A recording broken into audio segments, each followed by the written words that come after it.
to the boardroom. This is the Business of Esports podcast. The fastest growing entertainment phenomenon of this generation. I, Prophet of Esports, joined today by my friend and co-host William Collis. Yeah, we got the book of esports out. It's a big deal. So everyone knows me as the Prophet and William as the Professor.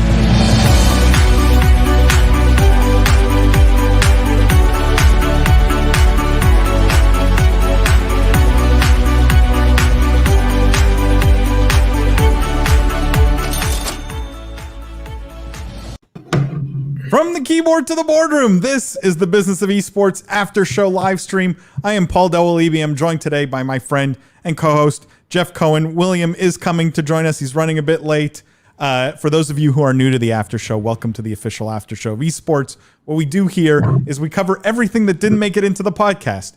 All the same topics, news from the gaming and esports industries. We still look at all of it through a business and C-suite lens. We still dissect. We still analyze all the business implications of everything happening in the industry. But the best part about the after show and this live stream is we get to do it with you guys.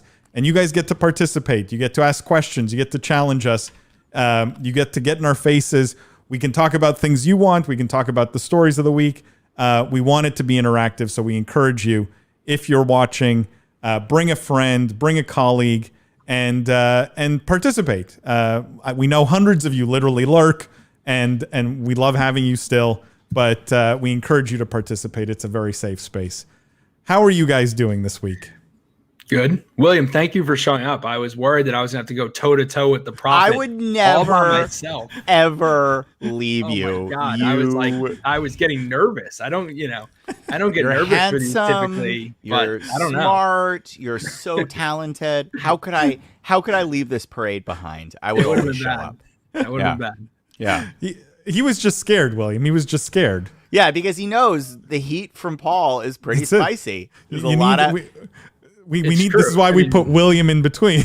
Yeah, always the level-headed one. I like the way I could refer to my positioning on the screen as the base of the pyramid, but I also somehow feel I'm like the third top wheel. The third wheel.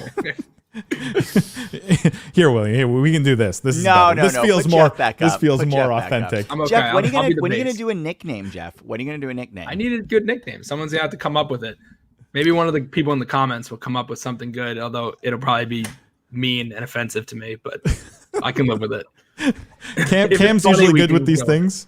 Cam says, good evening, Cam. It's your job. I still would call you Jeff the Lacrosse Cohen. That would be mine, but we'll have to workshop on that one. Yeah. William, you don't know the half of it. This man holds records. He holds records. Yeah, somebody linked me something, right? Like you did have Lindsay. a pretty illustrious lacrosse career. I'm sorry, lax career. This is becoming a recurring theme that we talk about at the beginning of the live stream, I guess. You know, I too have a pretty illustrious career in Heroes of the Storm, Jeff. So, not to say that those two things are comparable because, obviously lacrosse heroes, but like Heroes definitely more important, especially at Harvard, right? Which is both of your alma maters.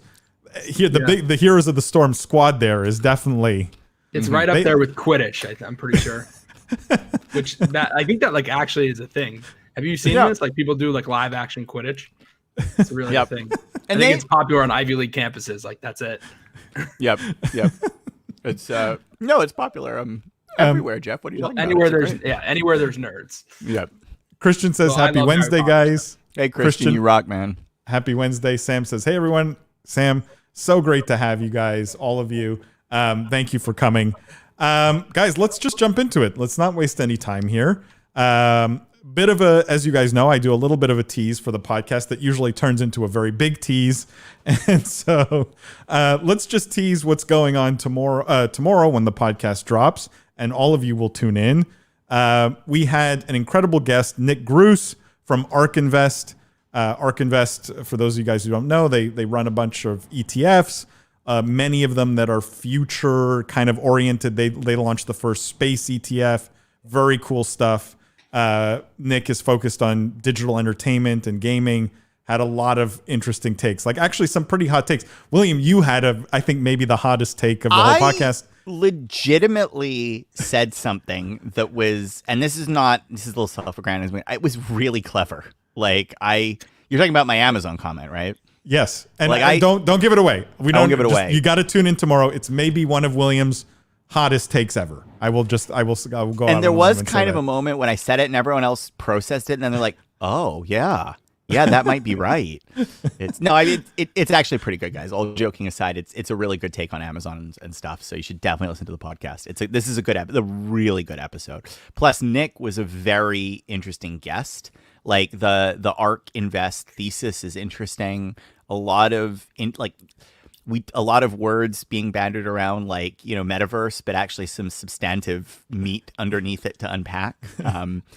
Honestly, although if we were running a metaverse drinking game, you'll be, if you take a drink every time you hear metaverse in the podcast tomorrow, you will be flat, like totally horizontal. You will not be able to. No one can survive that if you do run it with a drinking game tomorrow. Let me just tease the stories we talked about, because I know, Jeff, you're going to want to chime in on at least one or two of these here, and I hope you do.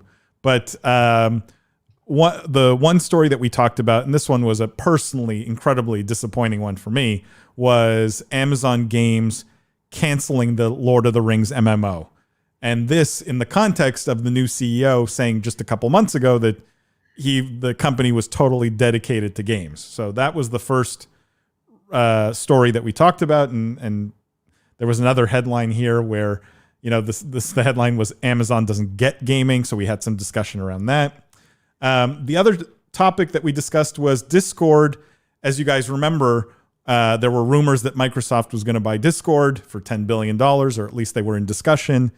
And now the rumor is Microsoft is not going to be buying Discord. Discord supposedly doesn't want to sell themselves to anyone, and instead is planning for an IPO. So that's the current state of affairs. Those are the two big, and we dug into both of them in a big way, the two big topics we covered on the podcast, in addition to, like I said, great conversation with Nick around metaverse and gaming and social media and the intersection of all these things, NFTs and gaming.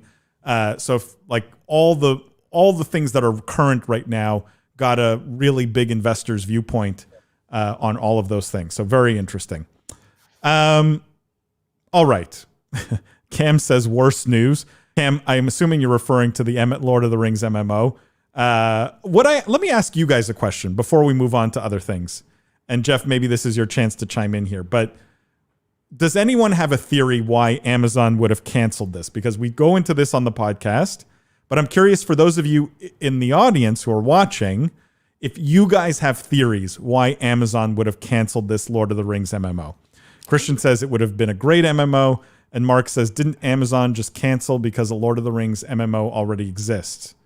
Not that I know of, Mark. There are Lord of the Rings games. I thought it was something to do with Tencent. No, there definitely is a Lord of the Rings MMO, but it's very old. Like, it's relatively older. Yeah. Was that in the article? Wasn't there something to do with negotiations with Tencent, which I don't know how that makes sense, because I don't really know what Tencent has to do with Lord of the Rings, but I thought I had seen somewhere that was the reason. Yeah. So the game supposedly had been in development at Amazon Game Studios, but they were working with a studio called Leiyu Technologies Holdings, and that game studio was acquired by Tencent in December. Now, it could be that there was a dispute between Amazon and Tencent. That is what's in many of the articles. I personally think that doesn't make much sense. That's kind of a lame excuse. And so I guess, Jeff, if you put and I asked this of Nick and of William on the podcast, if you put your tinfoil hat on, and you're in the room at Amazon, why would they cancel this thing? Well, if they just don't think it's going to be very good, and it's kind of like, you look at it as a sunk cost, and you're saying, okay, it's going to cost. We're not at the point where it's ready to go, so we're going to have to spend more money, basically shoveling good money, behind bad, and then you don't think it's going to be very successful. Now, that's like the pessimistic view. I mean, I think I kind of take at face value some of the comments about, the negotiations with Tencent. I don't know who specifically was developing it, where the rights were, but if Tencent got the rights in that, agreement. And then they were saying, hey, Amazon, like, we're only going to give you this percentage of the revenues and the profits. And then Amazon said, well, the math doesn't make sense at that point. Like, they have to do what they have to do to be economically viable. That I kind of think that it might be something like this, like that. I don't know. I don't see this as being a big conspiracy, to be honest. So let me just read some of these comments. So Cam says, I read because of Tencent monetization models. That's an interesting thought, that maybe they just couldn't come to an agreement and Tencent wanted more, I don't know, slot machine pay to win style stuff. And maybe Amazon wanted to make more of a real MMO. Mark, yes, Lord of the Rings Online, you're right. I think that game's like 13, 14 years old now. And I think this was really supposed to be a next gen MMO. Sam says, too crowded a space, maybe. Already tons and tons of games, and with Riot announcing they'll be releasing an MMO, maybe that was the straw that broke the camel's back. That's an interesting tinfoil hat theory. Is it scared by Riot? A really good one. Yeah, but the only reason why I don't think that's probably right is because, like, you're talking about Amazon here, right? Like, I feel like they, in their corporate culture, I can't imagine Amazon being scared of Riot. Like, if you're Amazon, you say, hey, we want to go after this space, people get scared of you, right? Like, when Amazon announces they're going after healthcare companies' stocks go down 10%. Like, it's not the opposite. Like, I don't think this was internally, they said, oh, wait, Riot's making an MMO. Like, that's the straw that broke the camel's back. Like, now we have to get out of gaming because like big bad Riot is going to crush us. I think. I mean, well, maybe they may be gun shy. Maybe they're, maybe they are self-aware and they analyzed and said, okay, there's no space for another MMO.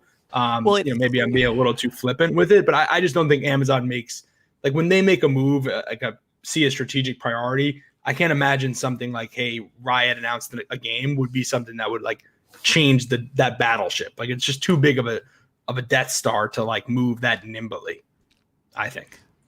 Yeah, it could be. It could be they're gun shy from the whole Crucible failure also, and maybe they don't have a ton of self-confidence in the gaming space. The MMO space in general is interesting because it's the one space that I think is not that crowded. Like, there are many games that call themselves MMO, but, like, really the only successful one is WoW, right? Everyone's an also ran at this point. And so it feels like it's not too crowded, and there's probably room for at least one or two more AAA MMOs.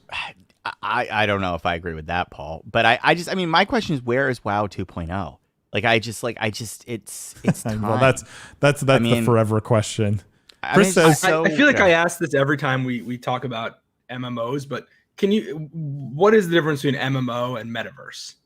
Like, why are they not synonymous? Oh boy, this is every time I ask it, I feel like you guys look at me like I'm an idiot. I don't know if I'm the idiot here. Like, I mean, it's not a dumb question. I mean, like, basically, Jeff, I mean, MMOs are like an early staging block into the metaverse. That's the easy way to think about it. Like, you're not wrong. It's just, and I think that if the term and by the way, metaverse was around when World of Warcraft came out, because I think it originally comes from Snow Crash, right? And Neil Stephenson. Isn't that where? So, like, it just wasn't a zeitgeist word like it is today because of Ready Player One and stuff. But I think people would have been talking about those games like, in equivalent language, right?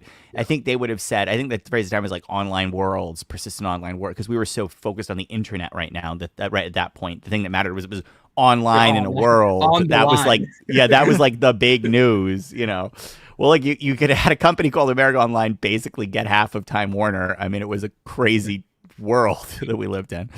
But, now I think, so yeah, they're very similar. I mean, the only difference, like I said, is that it's a building block towards something, because obviously the real metaverse is highly immersive, highly interactive, and is going to that sort of VR, Star Trek style experience. But it would be an early step towards it. Just like a lot of these things that people are saying are metaverses today are really just all different flavors of early steps towards that digital convergence. Do you agree, Paul? Yeah. I don't know. I mean, I'm just, no, it has all the pieces, right? The avatar, online, like, virtual world, persistent universe, right? Virtual goods. Like, it has all the pieces that we talk about metaverse sort of in a modern way. It's just not, it's not pervasive, and you sort of can't just go and live there, right? Like to me, metaverse proper is Ready Player One, and so MMOs are a step in that direction, we but aren't there yet. Better vocabulary around this. We need a true metaverse, or like the convergent metaverse, or we need something that signals like the actual fantasy image becoming a reality. And then we need language to delineate these building blocks. That's something to think about. Yeah. But by the way, Paul, Chris of Coins, we got to go 2 of his comments because I gotta go first. Go ahead. Yeah, what is Lord of the Rings Gollum, Chris? How have I not heard of this? Can you type this in? Like, I've literally not heard of this. What is it? Like, I need to know. How have you not heard of this? You, the biggest Lord of the Rings RPG fans that I know. I completely missed this. And I like, was it another game or anyway? And then the other thing, Chris. Action adventure game. Oh, okay. Wow. Well, that's kind of story driven, like. I guess that's true because when I watch Lord of the Rings, the character I most want to be is Gollum. Like, that's just the one that screams to me, relatable, It's supposed to come out next year, William. Oh, really? I think, I don't know when it, Chris, I don't know when it was delayed till I actually hadn't seen that. Well, it says delayed indefinitely. So I don't know if that means it's canceled. But this is actually an interesting point because on the podcast, one of the things, and I'll ask this to the viewers, is let's say we believe that maybe Amazon had some choice here, right? And they could either delay the game or cancel it. Which one, from both a business and an optics standpoint in the gaming industry today, do we think is better? And so we had a conversation around, like, maybe they are just delaying this MMO, but saying we're canceling it is cleaner. You don't get sort of as much outcry. The story sort of goes away. And then if you want to bring it back 3 years later, you can. Curious, Jeff, or anyone in the chat, if you guys think delaying versus canceling in the industry. I can't comment on this because you have to listen to the podcast to get my thoughts. But yeah, I mean, I would say, like, do you think it's better for PR? Like, I don't know how you cancel something then have people continue to work on it. Like, this stuff will leak. If you have 100 developers or whatever, 50 developers working on a game, and you say, hey, we canceled the Lord of the Rings game, but then I go to work every day and I make the Lord of the Rings game. I'm not suggesting they're still working on it.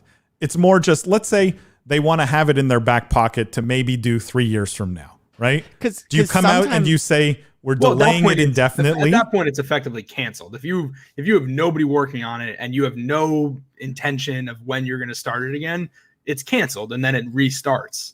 Like, if it's delayed means that the release date is delayed, not like, hey, we're going to sit the project down for 3 years and then start it again. That's canceled in my book. But you could delay indefinitely and it could come out 10 years later, or you could delay indefinitely and it never come out. And this happens in the industry, Jeff, quite a bit, that like publishers, when they don't want to like admit that the project's done because it just gets put on basically permanent ice ball. They're like, oh, it's delayed. We'll tell you when it. And there's, I mean, classic examples of Duke Nukem. Exactly. Like, literally, like, still delayed. It's coming soon. Yeah. Oh, let's just let me pause for Duke Nukem. Yeah, seriously. Cam says, need innovation in the MMO space. Terrible news that it's canceled. Cam, I couldn't agree with you more. Like, to me, there's just so much opportunity in the MMO space that is untapped today. Chris says, someone should just spend money on the D&D license for MMOs already. Give me Dragonlance. Chris, this is a good point. Like, why has no one done a really good, like, why is no one in process of building a really great D&D MMO? Why is that not being built today? Seems weird to me. I just also appreciate the Dragonlance reference, Chris. That's a good one. It's a good one. Christian says, I think they canceled it to send a message to Tencent. It's an interesting thought, right? Like that there was some disagreement and they want to... The message, like, we can't make good games. Like, we're going to back down. Yeah, you guys got us on this one. Yeah. Screw you. Like, we suck at this. Like, we're going to cancel the game. You didn't think we'd cancel the game, but we did. Yeah. We showed you, biggest game company in the world. Yeah. And you know what? We'll announce and cancel some more. Yeah. Actually, that would be an incredible theory, though. Like, if you actually took that seriously, and I'm like, imagine that they intentionally greenlit and canceled the game to send a message about their inexhaustible resources and their ability to, at any time, spin up a game and not care about it at all. Like, I mean, like it's obviously not that, but there is something joyous about like the signaling value that would have to the market. And also the fact that like Amazon is big and wealthy enough that like they could signal that way if they again, that is absolutely not it. It's ridiculous, but it's kind of fun to imagine. Look, I think we can all agree that we hope Amazon stays committed to gaming. And I think the unfortunate part is their messaging around gaming has been all over the place. Like, for some reason, they don't want to make Twitch the umbrella sort of gaming brand. And I hope at least that all the people who are working on this game are now working on something else at Amazon, because there were no word of layoffs or anything like that in the messaging. So it's unclear. Yeah, Johnny says cancellation is my guess, not a good esports game platform. Well, I mean, it doesn't have to be a great esport to be a good game. Ryan says Amazon dropping $465 million on season 1 of Lord of the Ring TV show. Also surprised to not monetize with game. Ryan, it's such a good point. It's such a good point. And I will say we talk about this on the podcast and how the TV show fits in. And I will say Nick from ARC had a really good theory around why maybe they would cancel the game because of the TV show. Yeah, just bluntly, like if you like want to hear the interaction, the Lord of the Rings TV tie-in here, that's most of what we talked about related to this. So Chris says Jeff Fundamentals Cohen. We're getting there. That's pretty good. It's not bad. It's not bad. Start with a P. It doesn't roll off the tongue.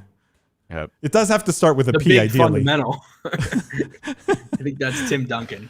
Oh, that's actually clever. I don't think you guys know who that is, though. He's not an esport. It's not an esport.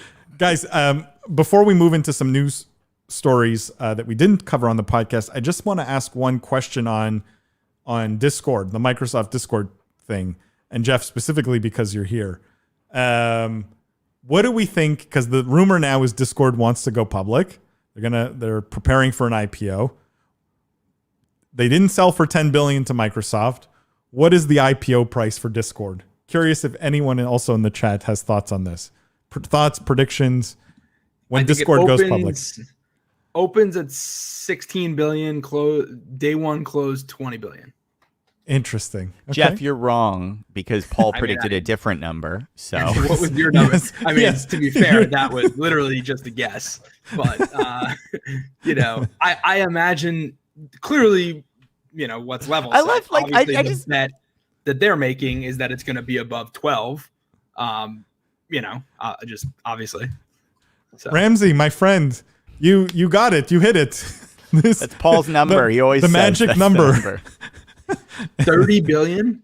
And yes. And do you think that's just because like the market's so frothy? Like how can that be the case that Microsoft would bid 12 and it gets 30 in the public market? I mean, Microsoft can bid too. I mean, just because they're offering an amount doesn't mean that's I understand that concept, obviously, but like you would think that a strategic with the synergies, like you would think that they would be pretty close to what the market would bear to some extent, if not higher, right? Because they actually don't need, like the fundamentals don't quite matter. Jeff Fundamentals Cohen don't quite matter as much to Microsoft. Like they're looking at it from a strategic perspective. So they might be willing to pay an even higher multiple on what the business is today because they see it in the future that maybe public investors wouldn't be willing to kind of underwrite to. Like you see that all the time, right? Like, businesses get bought before they go public, because their strategic just sees more value in the assets. I mean, they have they did 130 million in revenue last year. They have 140 million monthly users, right? So they have, and the number is eerily close to the Roblox number in terms of monthlies, right? But Roblox is doing $1.5 billion in revenue, so it's like 10x the amount of revenue. Yeah, that matters, but right? the user number is, we all know on platform businesses, only the user number matters. That's this is the 30 billion is the magic number for gaming businesses. You're not a legitimate gaming business if you don't go public at a 30 billion.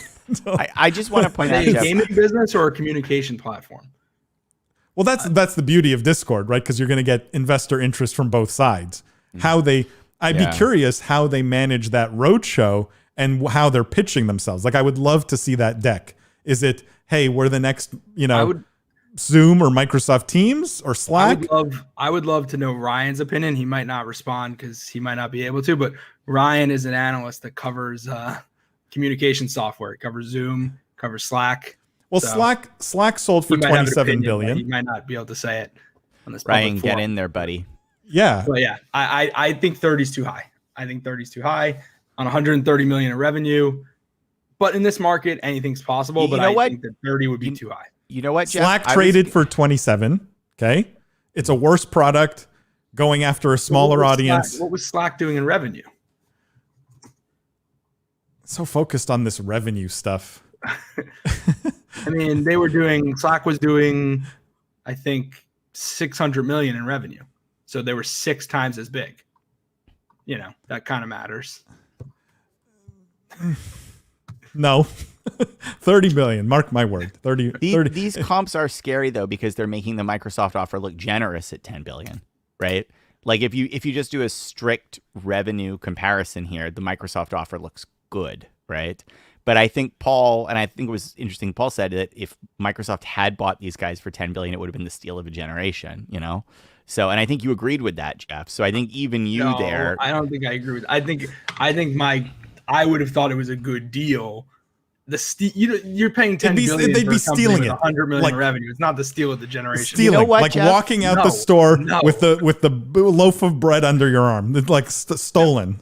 You know what, Jeff? I was gonna suggest that we do, Jeff, the fundamentals, Cohen. But you just take all that's just so little fun. Join us on the. I mean, Google buying YouTube for $1 billion was the steal of the generation. Facebook buying Instagram for $1 billion is the steal of the generation, not Microsoft buying Discord. Yeah. Let's wait and see how big Discord gets. Let's wait and see. Jeff's a Discord convert, I will say, just anecdotally. I do use Discord now.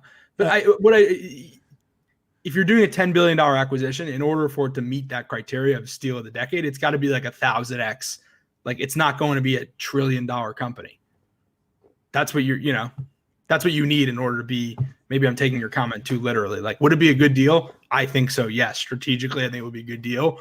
But to compare it to like some other really, really, really incredible tech acquisitions, I don't think it would be in that category. I think in a decade we'll be talking about Discord as the biggest communication platform on the planet. If they execute right. I think it has that potential. Bigger than any other social platform. Bigger, so like, what's a Twitter plus a Facebook plus a, all these plus a Slack plus, like, to me Discord could potentially disrupt all of them if they do it right. Maybe that's too ambitious, but I think over the next 10 years we'll see. Cam says, Jeff, what was the revenue? Cohen. Ryan says, check out my podcast for my take. Ryan, we'll have to have you on the Business of Esports if you want to give that take. And Christian says, Jeff, money boat Cohen. Or fundamentals with a PH. This is catching on. This is catching on. All right, guys, let's jump into some other news. Let's talk about other things here. But I just want to say it really is a fun discussion to tune into tomorrow. Nick is a stud. I'm glad he got on. Such a smart guy. Really such a smart guy. Okay, can we talk about let's see here. Hang on, sorry.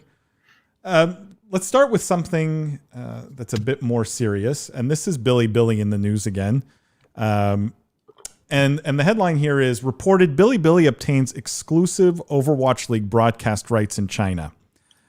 So as per this report, they have exclusive broadcast rights for Overwatch League for the Chinese region. And this is the interesting part of this article for me was the context around Billy being the third sort of largest streaming player in China. But yet they've now secured, so they have league rights.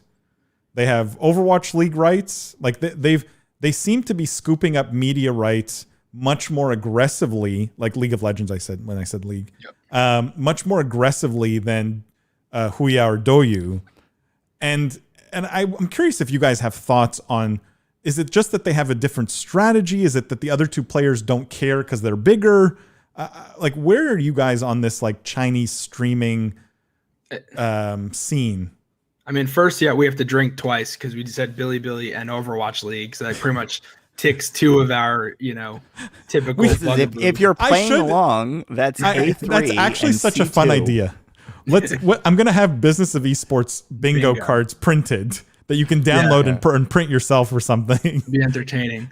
My God, Paul, if we did that on the live stream and there's like everyone gets their own. If you get a bingo, you win a piece of merch or something. Yeah. Oh, that would be so That's a good cute. idea. That'd be funny. I mean, I have a lot of thought. I think there's a lot of different ways we can kind of analyze this or take that, One, I think these rights probably are valuable given Overwatch is more popular in China, I think, than the US in terms of the Overwatch League. So, good on Billy for getting these rights. I do think this is probably a more valuable commodity. Like normally, hey, Overwatch League selling the rights, I feel like we would come in here and maybe poo-poo that a little bit. But I do think the China rights definitely have value just given the popularity there. Second point to note, take this in a different direction, didn't say the price, I don't believe, which we've talked in the past about why that is the case when press releases are not, don't have numbers. And usually it's because the number is not something that the company wants you to know. And in this case, it's even more explicit because there's already a number out for, I believe, the League of Legends, right? So arguably, if this number were lower, like, you just would not want that disclosed because it's sort of saying our broadcast rights. It's just a very public data point about comp broadcast rights and their comparative values. So for sure. So those are two big thoughts. I don't know, William, what you. Well, I mean, I think this is, look, I mean, it's pretty obvious in my mind what's happening here, which is this is the smaller provider. They have to try something to gain share. This is a broadcaster. Exclusive content is a pretty good way to get traction. See every streaming service ever and how they've evolved their business models. It's incredibly smart to go on an acquisition spree. And to some extent, I think once you get one, it makes it a lot easier to get the next one, right? Like once you get the first one and you have that relationship and that credibility, it becomes it's just like if you were starting a TV network and you didn't have the Olympics on it, let's say, right? But then all of a sudden you got rights to NHL hockey, right? Makes it easier to then go and get another, you know what I mean? Like there's a credibility that gets accumulated here. So I think to some extent too, they sort of, by buying one, they already lever themselves against the opportunity to go buy more pretty effectively. The other thing I would say here though, is it's a pretty scary strategy in the sense that they are betting that people then stick around, right? Like the bet here is, you come to our platform for Overwatch League, and you stay because of all the other great stuff you have here. And, I have to ask you guys, like, do we think that, like, that's pretty obviously the bet, right? Like, do we think that's true? Like, just honestly, like, do you think that if you tune in to a channel for a live sporting event, you will stay on that channel afterwards, right? You will return to that channel as a port of call. I mean, linear TV bets on that, right, William? That exact strategy. Linear TV bets on it, yeah. Right? They're like, their big new show, they put it, right after their new show, they put it right after their existing, star show. Like, if NBC's launching a new show, they'll run it after Seinfeld or whatever back in the day, right? Programming kind of 101. Yeah, literally, like it's the you can't be bothered to change the remote, so I'll watch that new sitcom, and then all of a sudden I'm hooked, right? Exactly. But the difference is, we didn't see any of this behavior with Mixer, right? We did not see any of this behavior with Mixer, and the reality might be like that the switching costs you have on terrestrial TV, right? Like it's so much lower in a digital world, right? There's just so much more content. So much, like I personally think that there is a lot more risk in this strategy than is upfront and apparent, because if you think about how you consume, like, for example, you're on YouTube, right, to watch gaming videos, but then you're not going and watching live streaming. Like that hasn't propelled YouTube's live streaming business to this massive, like, the argument, in some sense, you could make the same argument here, which is there's a honeypot of content. People will stick around, but we have not observed that with YouTube, right? But why do you care, William, right? Like if Billy has done the math and there were no, so just let me answer Christian's question. None of this was disclosed. So how long were the rights bought for? It doesn't say in the story. I don't know if it's in another article, but in the articles I saw, wasn't disclosed, nor was the price. Like, do you care though, William? Like, I don't think.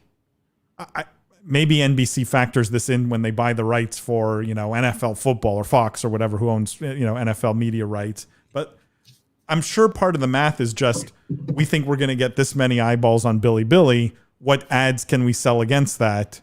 And therefore it's worth X to us. I think you're probably right. But I was going to say, didn't Fox like very famously overpay for the NFL to build out, like when they were trying to become the fourth broadcast network?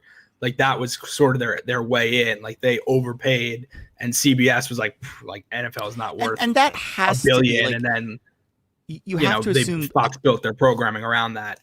So. You have to assume there were other bidders, right? Like you have to assume it wasn't like only Billy knew these rights were for sale and only Billy put in an offer, right?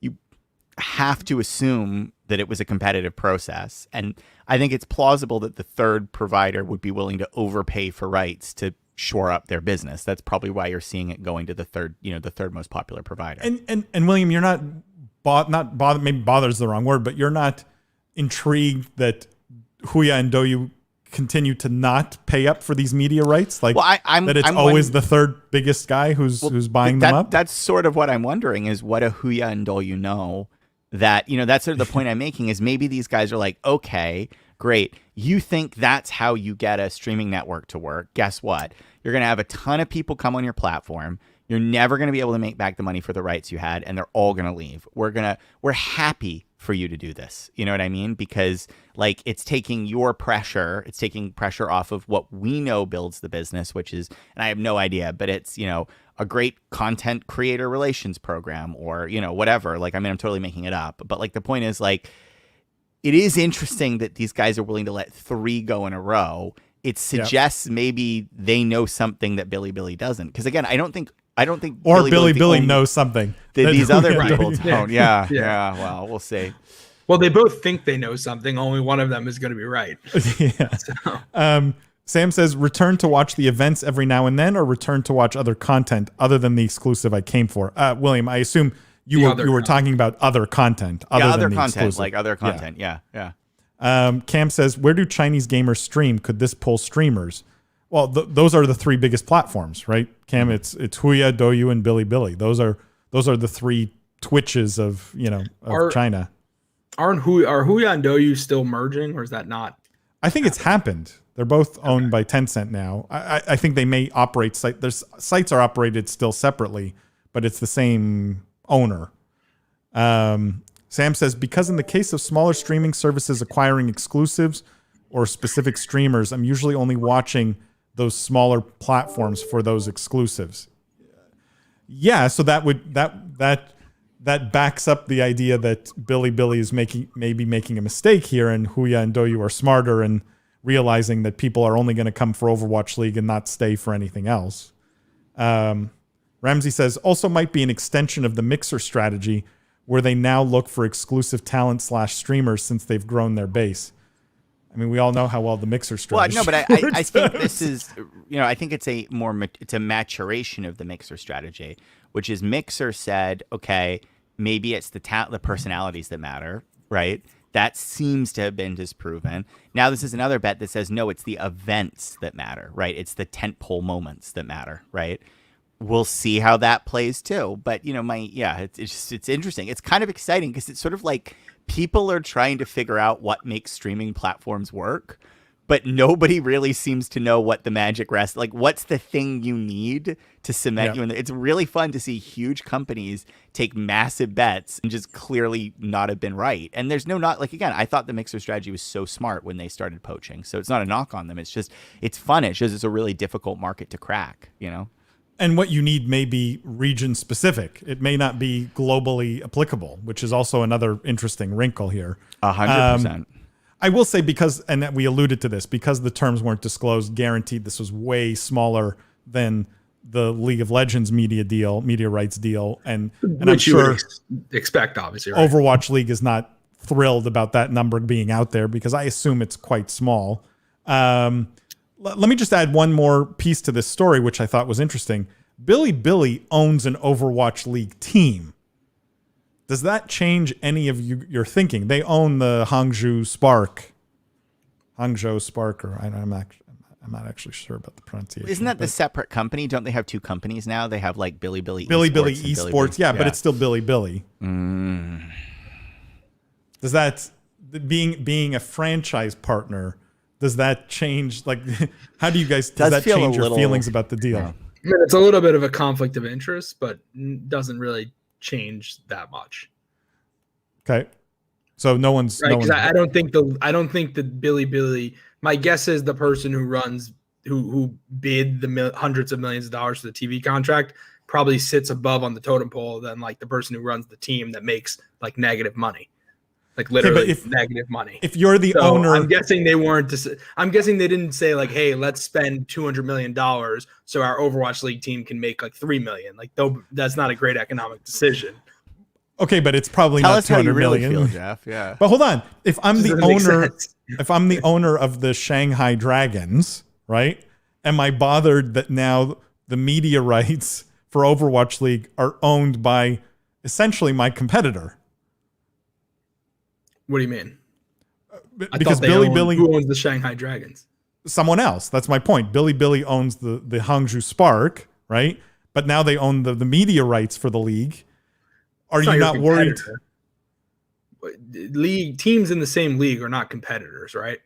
Like they are competitors on the field, but the New York Jets do not, I think, compete with the Dallas Cowboys, right? Like they all make money as a league, as the league sells the biggest media rights deals, as the league sells sponsorships, the league sells gambling rights. Like, yes, they compete on Sundays and like maybe like for local advertising, they compete, but that's been the beauty of these, all of these massive leagues is that they've come together as enterprises and like, they don't compete. It's the point. I hear your point. It's a good one, Jeff. But let me take it to an extreme, right? Like I'm Bilibili. Now I'm setting up the broadcast here, and I own the rights for China, and I'm going, no. Like in this 4-minute intro, make sure 3 minutes is about the Hangzhou Spark, and only we only cover Shanghai for 20 seconds because then we'll sell more jerseys, right? Or whatever the thinking is. I get it that you're right. It's a fair rebuttal. I think that probably crosses the mind of whoever owns the Shanghai team. But I'm sure in the contract, all of these things are probably it's like, I don't think that the league would allow the broadcaster to do that. Otherwise the league's commissioner is not doing his job, right? To kind of make everything fair and equitable. Guys, can we, I want to stay on Overwatch League for a second and Overwatch specifically. Cool. Because there was another story this week, which I think is also material. And that is talking about Overwatch director Jeff Kaplan, who is leaving Blizzard. And, he's been at the company for 19 years. His note was very short, basically said, it was the honor of a lifetime to create worlds and heroes for such a passionate audience. I want to express my deep appreciation to everyone at Blizzard who supported our games, our game teams, and our players. And I want to say special thanks to the wonderful game developers that shared in the journey of creation with me. So Aaron Keller, who is a member of the Overwatch team, is going to be stepping in as the games director, taking over for Overwatch and Overwatch 2, for which Jeff was responsible. But in the context of all the conversations we've had around Activision Blizzard and Overwatch and Overwatch 2 and Overwatch League, are any of you now seeing the world my way, or you still have ultimate faith in Activision Blizzard's management around their game properties? So this is very bad. Clearly. Finally, it took Jeff Kaplan. It's always been bad. I mean, Blizzard's been losing talent for a long time. And, typically when your studio loses the face of a game, who literally it was his whole brainchild, I mean, the game doesn't end up turning out to be very good.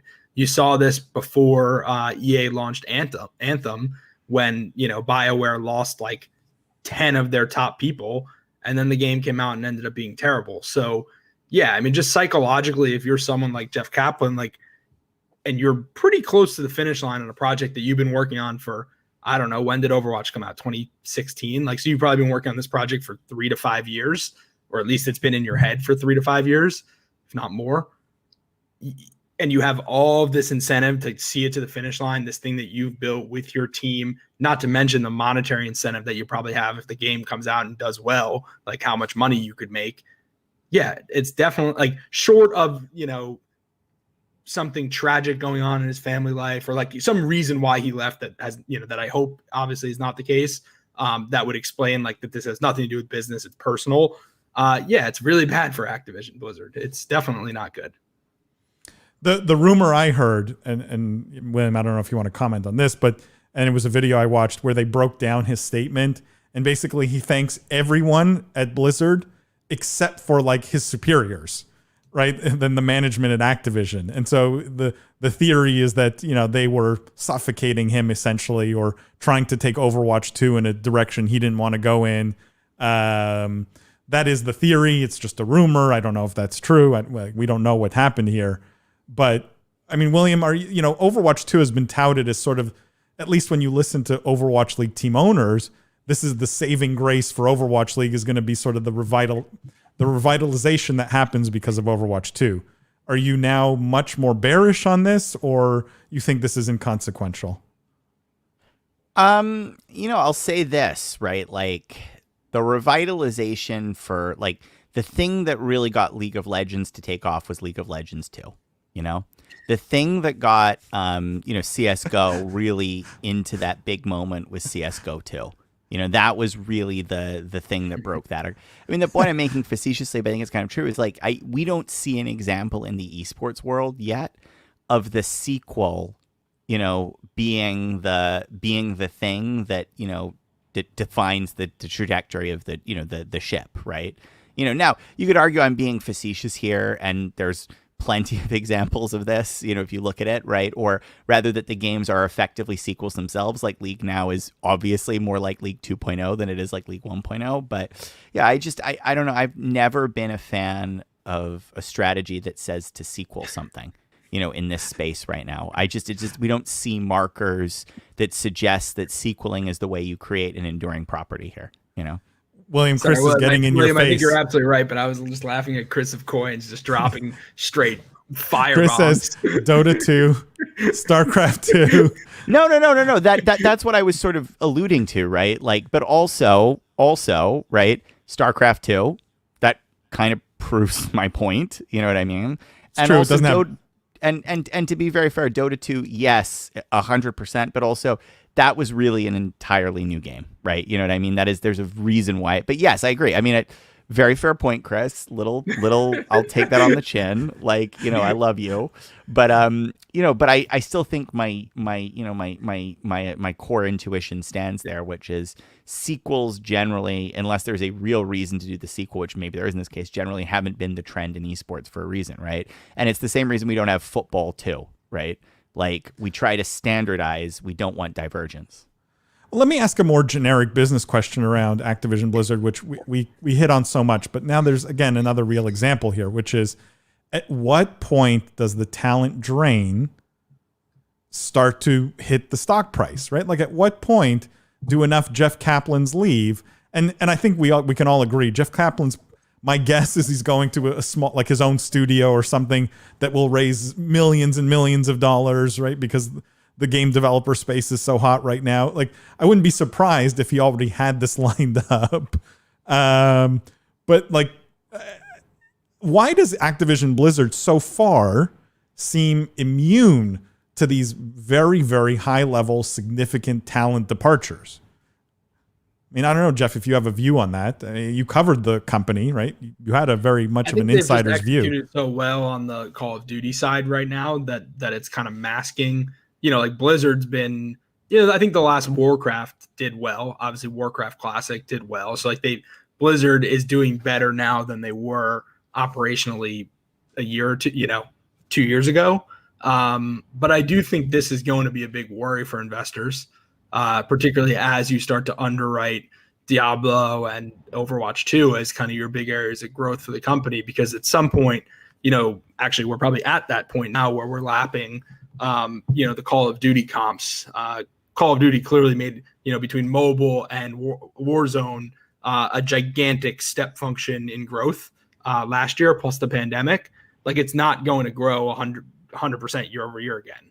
It might not even grow period again this year just because of the comps. So you are going to need the Blizzard side of things to start to work.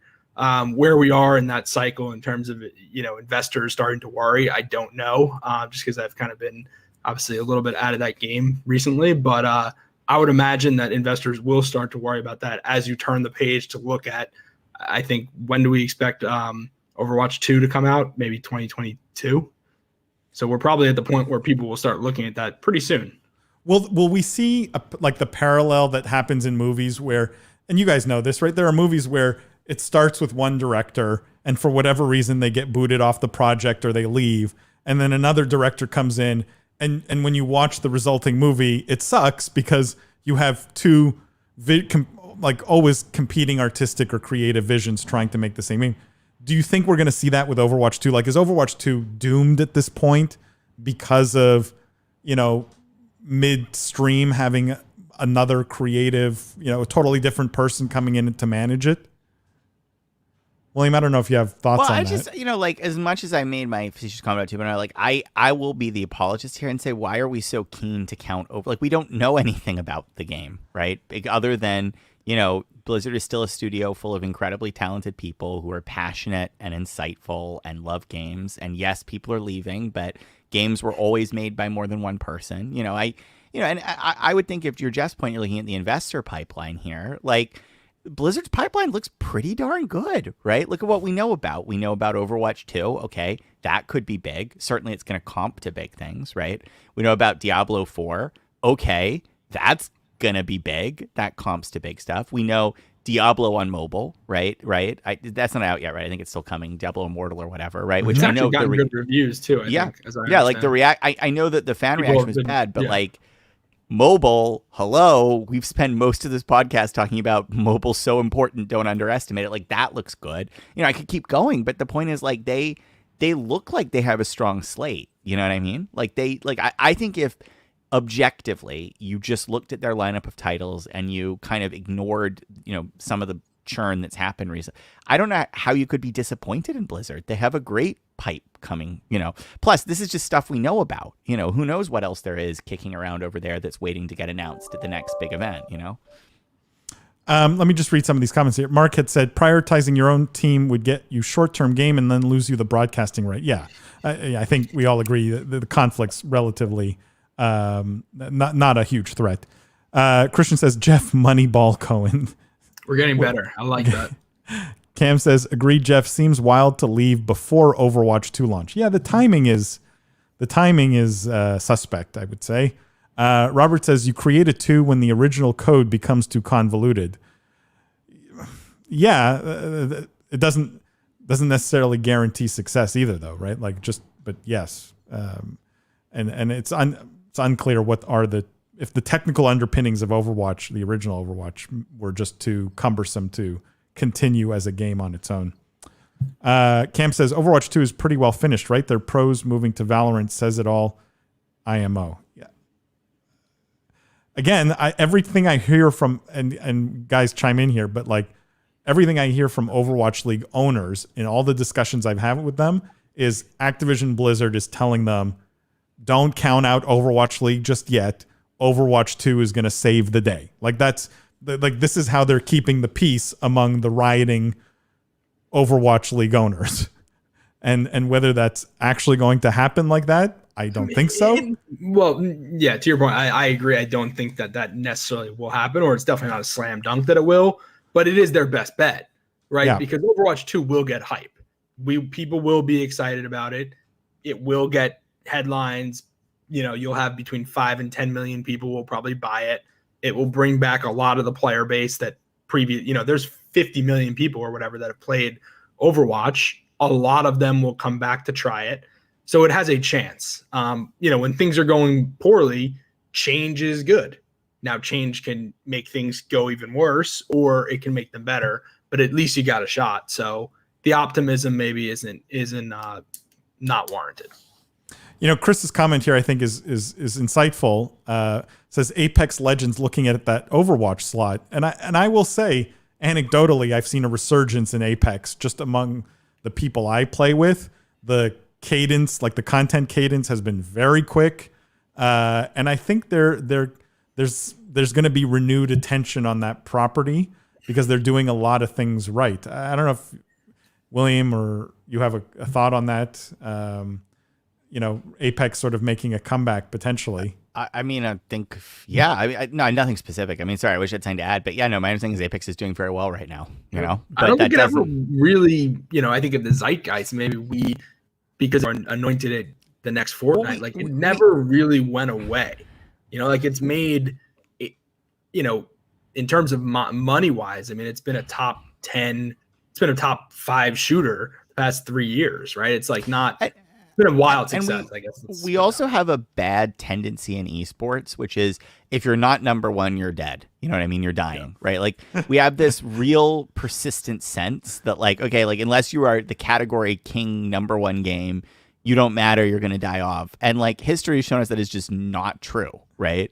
That in fact, people have different preferences. Not everybody needs to play the number one leading game in the category. And you can do incredibly well. And by the way, have an incredibly passionate and sticky user base as a number 2, as a number 4, as a number 7. That's how these games stick around, right?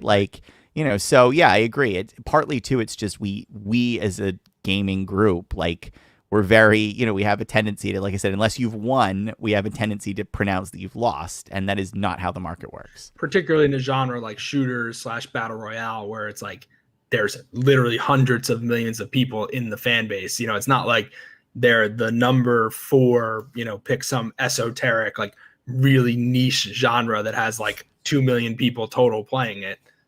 Everyone plays shooters. So being number 4 shooter, not like Heroes of the Storm. You guys, you knock Heroes of the Storm, but this is all me setting up my giant, and all this applies to Heroes of the Storm. And it's this was all Activision's giant scheme to ready the world for Heroes of the Storm 2. I feel it coming.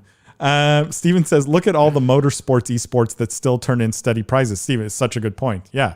And a lot of them are definitely not top 5 games at all, right? Even in their own category. Gabe says Fortnite drowned the success of Apex, but now Apex is thriving since Fortnite's failing. I don't know if it's that's the connection though, Gabe, right? I see your point, but I don't think Apex's success has been because of Fortnite's failing. I think those are just two separate, and Fortnite's not failing, to be clear. It's in slow decline, right? It's still making a ton of money. It's just in slow decline. Steven says also look at the other games that were released during that time frame. It's true. It was a very they had a lot of competition in that. Apex came out at peak Fortnite, right? Literally peak Fortnite. Well, I think he's also saying think about the longevity versus. I mean, I think it came out around the same time as Anthem, The Division 2. There was a couple other, a bunch of other big titles that came out. Even Red Dead Redemption 2, which obviously sold gangbusters, but is dead at this point. Pun intended. There's no Red Dead Online. Red Dead Online. I remember when I was first, launching coverage on Take Two, the big story, it was okay, Red Dead Online is going to be the next GTA Online, and they're going to be doing $1 billion in Red Dead Online revenue. I don't know what that number is, but it's probably less than 100 million a year. So Apex is significantly bigger as a tail than Red Dead is currently. So. But by the way, I think it's actually worth pointing out. I think it's the fact that we have this rich history of single player games dominating the landscape of gaming, that we do have this mentality that you have to have won or else you've lost, right? Because that is definitely true in the single player game setting, right? If there were 2 3D platformers coming to market and one of them was Mario, you know what I mean? You didn't need to know what the other one was. It wasn't going to stick around, And it's different in the multiplayer esports world because of things like network effects. The business models are totally different for these games, and they can credibly sustain multiple market players. Just to jump back to my last point, I'm curious to both of you, if you were a business and you could either have Apex Legends or Red Dead Redemption 2, and I don't necessarily know the right answer. I mean, there is a right answer. You can model out the cash flows, but which one would you guys rather have? Apex, no doubt, no question. Because as a startup guy too, recurring revenue streams always better than one-time, purchases. Yeah. I love recurring revenue. I mean, I think I 100% agree, but that is I feel like that's pretty contrary. If you had asked someone in the day Apex came out and the day Red Dead came out, everyone would have said Red Dead, I think. Yeah. William, What do you think? Well, I mean, I was just gonna say, like, I mean, it depends on how serious the question. Like, if you're asking the question seriously, yeah, you do the free cash you need flow to do model and figure it out. yes. But I would say if you're asking it more abstractly, like, I don't know, Paul. Like, Red Dead Redemption's a killer IP, Like, you're telling me there's not a lot. Like, a decade to make the next one. Well, I get it, but again, I mean, back 10 years. The more and more I see the gaming space, the more and more I think it's just the secret is it's the Disney model here. I mean, I'm bringing up against and I don't know. I think as much as I love Apex, right? I absolutely love Apex, right? Like, your point's such a good one, William. But I think you've proven my side also, because Apex is not only, I think, better revenue because you have this recurring revenue stream, but like there's so much more IP. You think it's better right? IP? You think it's better IP? It's Disney, right? You don't have one character. You have 15 that you can sell merchandise and movies and right. Like where's the Wraith movie, and then where's the Mirage movie, and like you can create Where are the content. Titans, Paul? Just when will they put the Titans in that game? Like, please go do that. Like, Steven says Red Dead Online is very authentic with very few people around. Yeah, ghost towns in the Wild West. Jamal says opinions on the current state of the Rainbow Six Pro scene. Interesting. I don't have any. Probably William, you're the closest to this, so I don't know if you have thoughts. I don't know. I mean, I probably shouldn't say anything about it, but I mean, I think just like yeah, I probably shouldn't say anything about it, but yeah, I think it's. I mean, broadly, like, look up the numbers. The game it's a very popular game. It's a real hot. I will. For someone who owns a Rainbow Six League team. Okay, I will try and say what William can't say, which is, I think, and this is not specific to Rainbow Six. I think many leagues have just struggled with figuring out how to manage themselves internally and manage ownership groups and manage economic splits and expectations, and I think Rainbow Six and others have all struggled with this a little bit, and you end up with groups of owners that are happy or disenfranchised or somewhere in between. And sorry, that's like two very vague answers.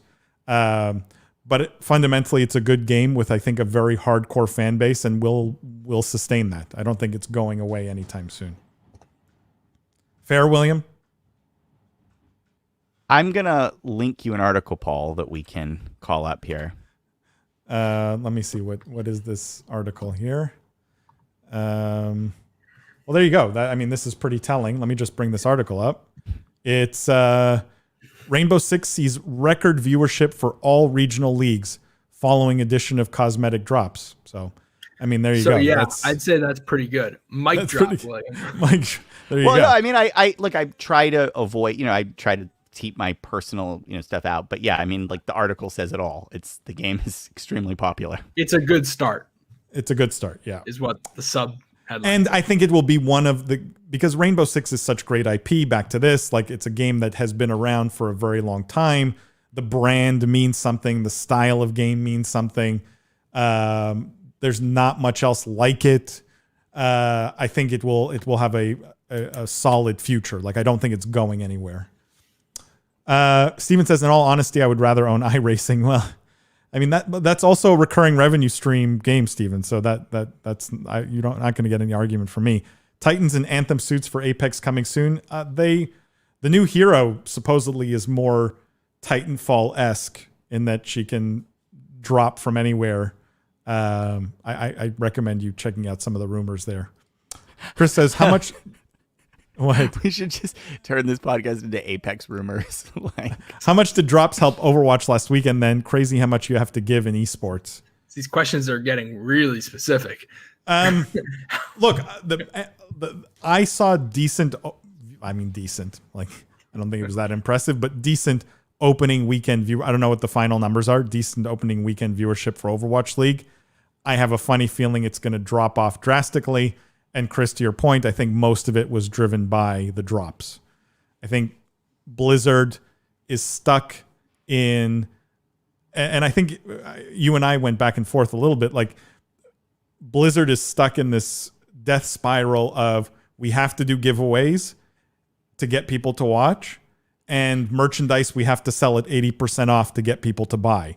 And so you've like now people are now built with this in mind. And so like no one buys an Overwatch League jersey unless it's 80% off. If it's 50% off, you wait because you know it's going to be 80% off. And I think that applies to the viewership as well. Unless someone's getting something, I think few are just tuning in for the entertainment, which I think is unfortunate. Let's move on, unless you guys have any additional thoughts on that. I want to do one last, I promise, one last Activision Blizzard story, and this one's a silly one. It's Activision Blizzard CEO Bobby Kotick donates $4 million to Michigan to University of Michigan for esports program.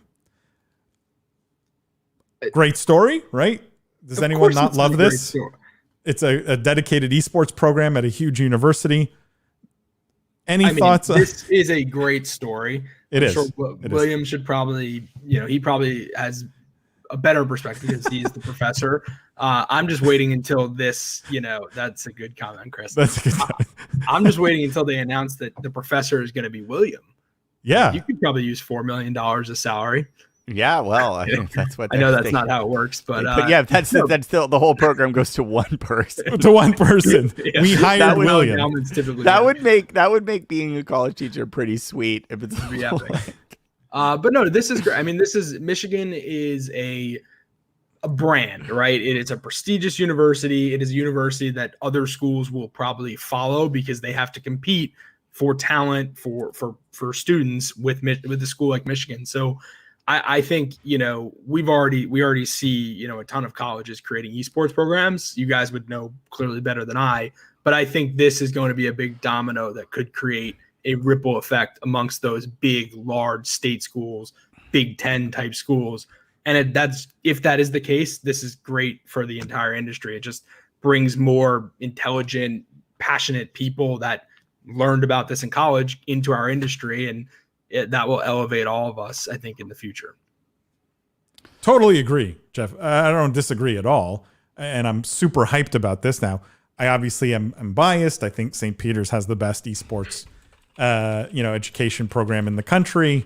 But I will say, to your point, it's great to see it happening at this level with this size of a school, right? That's not something you see every day. University of Michigan is one of the biggest schools in the country, probably, top 5 brands.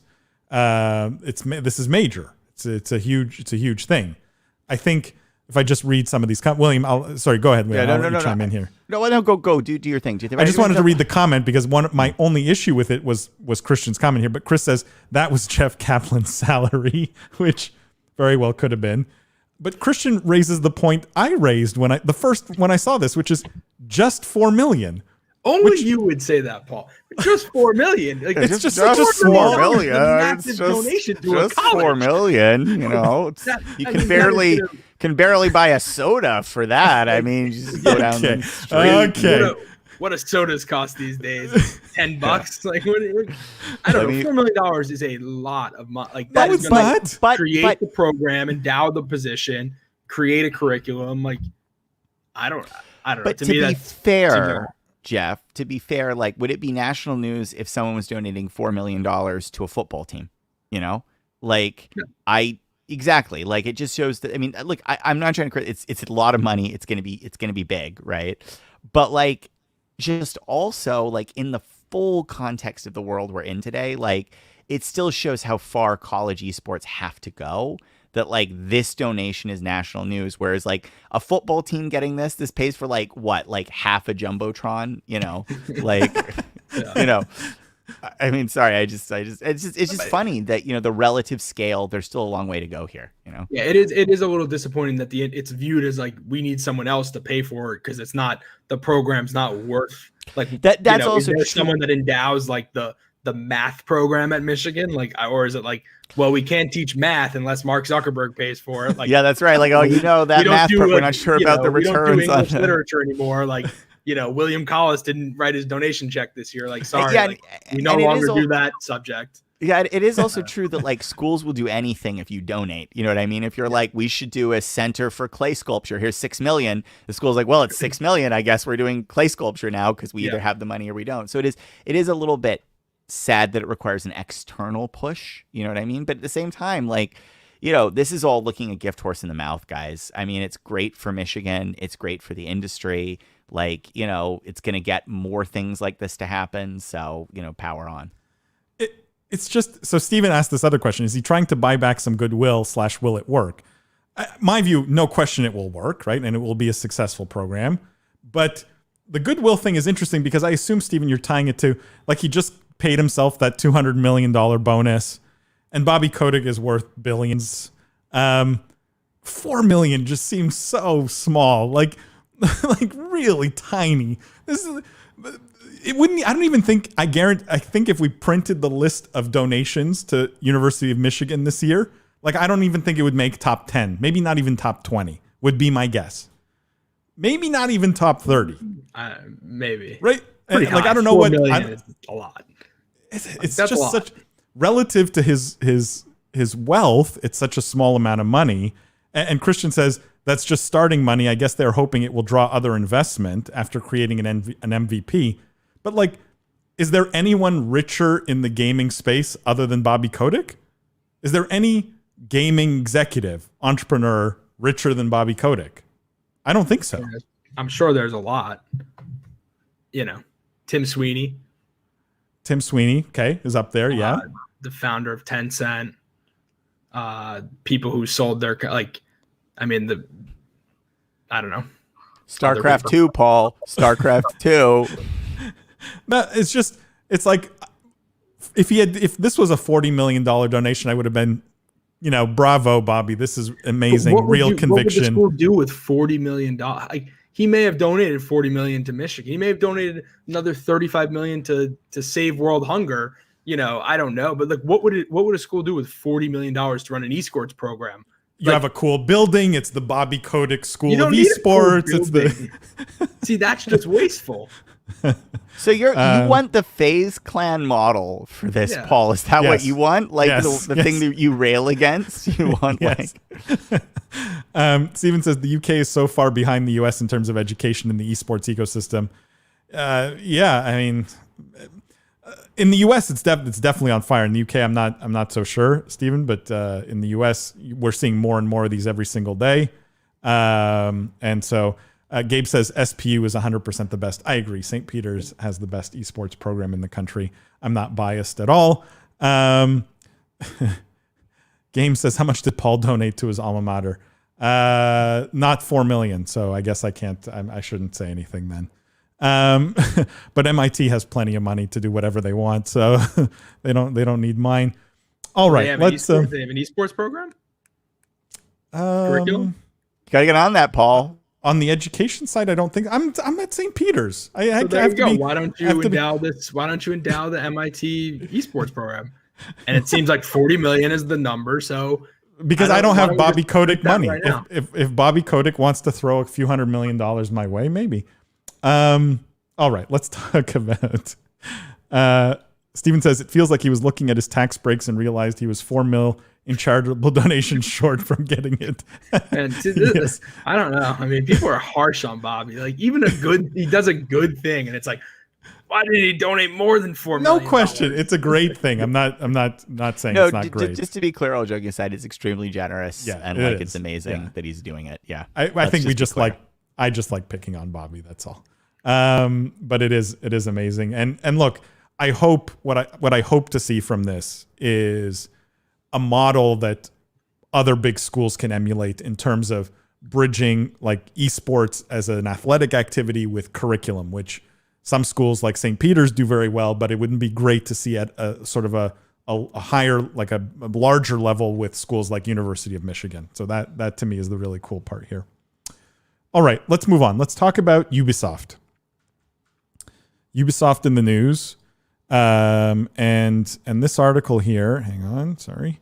This article is an interesting one. Don't think I really expected this. Ubisoft starting their own gaming channel, GTV. So Ubisoft is announcing the release of a gaming channel that looks at the personal side of gaming rather than a traditional reviews platform. It's literally branded GTV by Ubisoft. It says the trailer previews a few of the videos in store, evidently looking at the personal side of gaming, including the friendships, competition, and the worlds made within video games. It confirms that it'll have a presence across YouTube, Twitter, Instagram, Twitter, and Twitch, covering the major bases for a new social media presence. It's worth noting that it carries the Ubisoft name in the logo, raising questions as to Ubisoft's intentions and involvement with the channel, though the channel itself is supposedly run by third-party media firms. Do either of you guys have a sense of, because Ubisoft very much game developer, game publisher, why they would be going down this content path? Any theories on how this is potentially synergistic or complementary, or maybe not? I don't know. I, to be honest, hadn't seen this article, so I kind of am just learning about it. So I'll give, maybe one of my classic hot takes that I'll regret or whatever, or be wrong about. I think that this is just a pet project and is not going to have material impact at all. I would say that Ubisoft, this is something that they are sort of infamous for in the space, and like investors sort of hate. Maybe it's because they're a French company, or just the way they're run. It's a family-owned business. They tend to do a lot of these kind of like pet projects. Like they did that Mythic Quest series. They they were early adopters of Google Stadia. Like they kind of went all in on that, which, maybe that was a decent dip your toe in the water, adopt new technology. But they seem to always be like they've gotten big into hyper casual, which is a genre of mobile that like most investors think is kind of a bit of garbage. So they don't stick to their knitting that well. Whereas like Take-Two, for example, is, I would say, the exact opposite. Like they know what they do well and they execute on it. And that's why investors give them a 30 times, EPS multiple, which I guess in the context of the market these days is actually like pretty reasonable, but normally would be significantly higher than what they give to like EA and Activision, and Ubisoft trades significantly lower because of this. Cause I think there's, a thought that maybe they're not the best capital allocators. So that's my hot take. I don't really know that much about it, but that's my initial, at least intuition. William, do you have thoughts on this? Thoughts on the branding and thoughts on them outsourcing it essentially? Rather than comment on this specifically, I'd rather make the more general point that I think is the more interesting thing here, which is like, look, we've talked about games companies becoming media companies, right? Like we've even discussed that in, my book, shameless plug for my book, like this is one of the frameworks in the evolution of like the game business model structure.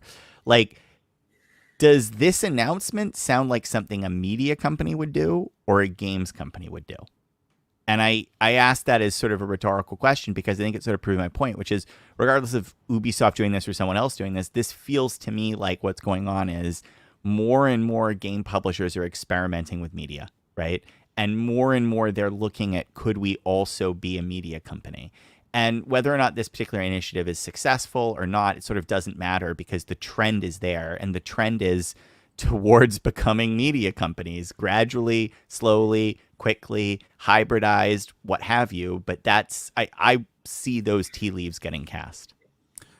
I agree with you completely, William. And I love to see it, right? Because I also think, and Chris says, the market demanded more Rabbids. The reality is, I think there's virtually unlimited demand for content right now in the gaming market, right? Like the amount of demand for content is far outstripping supply. And so in general, like I'm positive on all these things. Ubisoft definitely has unique IP, right? Like Assassin's Creed, and like they have stuff that turns into good content. It seems they want to focus on the personal side, which is somewhat unique, that could be interesting, that not many others have really explored. I think the only issue I had with it was the branding seemed weird to me. Like in the context of G4 TV, announcing their comeback sort of into the space, this whole GTV seemed weird, or GTV by Ubisoft. Like why not just call it Ubisoft TV, or like why have a separate brand but then still attach it? Like, to me, they're on the fence as to whether they wanted to include their brand or not, or create a brand new brand.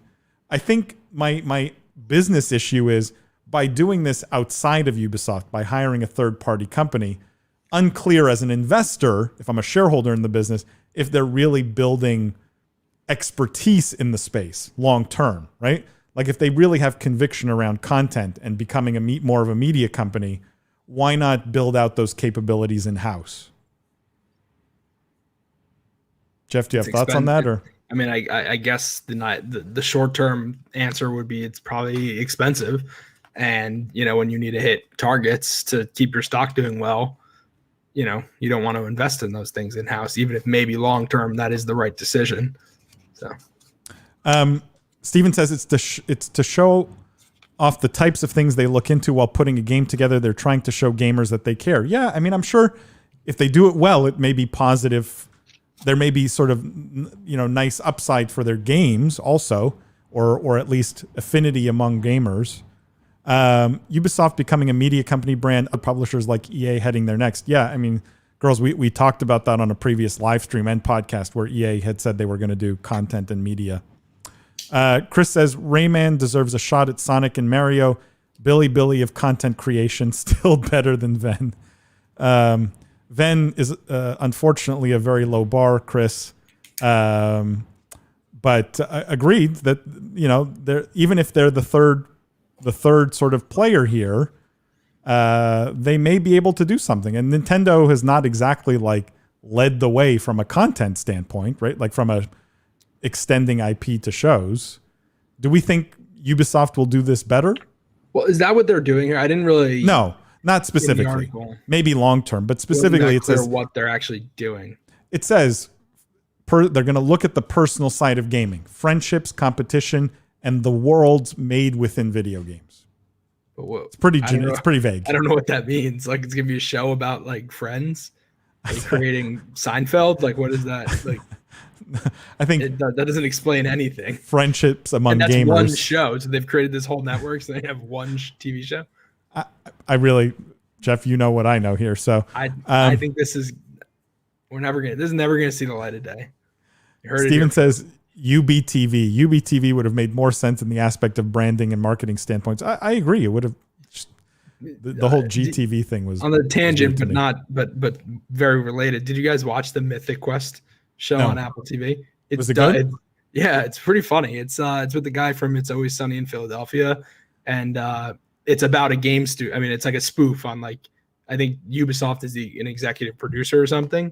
But it's like the concept is they're at a game studio and they're building a game, and the guy, the guy from It's Always Sunny in Philadelphia is like the lead content guy, like the head of the studio, and is like crazy and eccentric, and there's all, it's all like gamer tropes, and I don't know. I'm surprised you guys haven't watched it. It's on Apple TV. It's pretty funny. So. I think you've heard why we haven't watched it, because it's on Apple TV. Also, that's probably true. Yeah. Ramsey says not a core competency, so they're partnering to get to market quick and cheap to test it out. Plus, won't damage their brand if it's a disaster.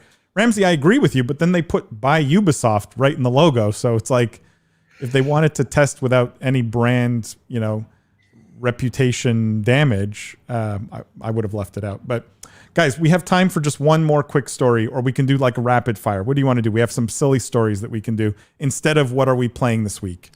Because let me know what are we playing, because we were also busy. Rapid fire. Let's do rapid fire. We got to go rapid fire. Let's do it. Okay. It's just like you love this or you hate this. Okay. Let's keep it very simple. Let's just do thumbs up. Vote with our thumbs up, thumbs down, and then you can say one thing if you Hallmark want. revealing new gaming ornaments for 2021. One sentence, William. Love it. It's a place people haven't really licensed aggressively, and it's like good. Jeff, love it. Yes, agreed. I don't know who's going to buy these. I guess lots of gamers. I don't put a lot of ornaments. Paul, I'm not it's like Paper Mario. So like, it's Paper Mario. You will buy that and put it. Paul doesn't take time board. to celebrate holidays. What do we Although I always love gaming going into places that you don't expect, like Hallmark. So love it. Rocket League striking Lamborghini partnership. Amazing. Love it. Like this is like Incredible. perfect. Like how is that not already in the game? Let me give you my hot take on this. I saw someone on LinkedIn who said this is so stupid because Rocket League players are young and can't afford Lamborghinis, which I thought was very stupid because you want young kids to put Lamborghinis on their wall and dream about them. And dream of owning them. So I love it for this reason. I have a take on who that probably was, but I won't say.